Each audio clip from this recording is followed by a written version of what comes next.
Hello നമസ്കാരം കൂട്ടുകാരെ, എല്ലാവർക്കും വണക്കം. എന്തുണ്ട്? ഞാൻ ഇച്ചിരി മീൻ വാങ്ങിച്ചതിൻ്റെ ഉണ്ടോ, നല്ല ഈച്ചയൊക്കെ പറക്കുന്നു, വട്ടമിട്ട് പറക്കുന്നു. ഫ്രഷ് മീനാണ്. ശകലം കുറിച്ചിയും വാങ്ങിച്ചു, ശകലം അയിലപ്പാരയും വാങ്ങിച്ചു. ഭയങ്കര വില കേട്ടോ മീനിനൊക്കെ. കുറിച്ചി എന്ന് പറഞ്ഞാൽ നമ്മളിവിടെയൊക്കെ കാരൽ നിന്ന് ഒക്കെ ആൾക്കാർ പറയും, ഞങ്ങളൊക്കെ കുറിച്ചി എന്നാണ് പറയുന്നത് ഇവിടെ. പിന്നെ അയിലപ്പാര ചിലരൊക്കെ എന്തോ വട്ടവറ്റയോ എന്നൊക്കെ പറയുന്ന കേൾക്കാം. എന്താണെന്ന് അറിയില്ല നമുക്ക്. ഞങ്ങൾ അയിലപ്പാര എന്ന് പറയും. പിന്നെ വേറെന്താ വിശേഷങ്ങൾ?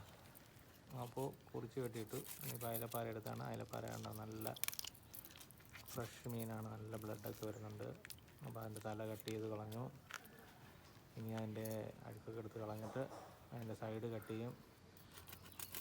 അതിൻ്റെ സൗണ്ട് കേട്ടോ, മുള്ളു പൊട്ടുന്നതിൻ്റെ സൗണ്ട്. നല്ല ഫ്രഷ് മീനാണ്.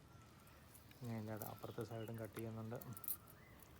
കട്ട് ചെയ്തിട്ട് അതിന് തൊലി ഉരിക്കുന്ന മീനാണ് അയിലപ്പാര എന്ന് പറയും. തൊലി ഉരിക്കുന്ന മീനെ അതും കട്ട് ചെയ്തു.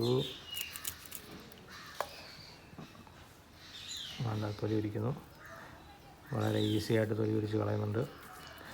ഞാനായിരുന്നു ചെയ്തതെങ്കിൽ ഇപ്പം പകുതി മാംസം എൻ്റെ കയ്യിലിരുന്നതിന് പകുതി തൊലി അപ്പുറത്തും പോയി. രണ്ട് സൈഡിലും തൊലി ഉരിച്ചു. ഇനി അതിൻ്റെ വാല് കട്ട് ചെയ്ത് കളയും. ഞാനായിരുന്നപ്പോൾ എൻ്റെ വിരലൂടെ മുറിഞ്ഞപ്പുറത്ത് പോയി. വാല് കട്ട് ചെയ്ത് അതിൻ്റെ അഴുക്കും എല്ലാം എടുത്ത് കളഞ്ഞ് അവനെ അങ്ങോട്ട് ഫ്രഷ് ആക്കിയാണ്ട് സൈഡിലെന്തോ ഇച്ചിരി ഇരിക്കുന്നത് തൊലി അതും എടുത്ത് കളഞ്ഞ് അടിപൊളി ഇതായിട്ട്. അടുത്തവനൊരെണ്ണമുണ്ട്, അവനെ ഇപ്പോൾ പൊക്കും. അവനെ എടുത്തു. അങ്ങനെ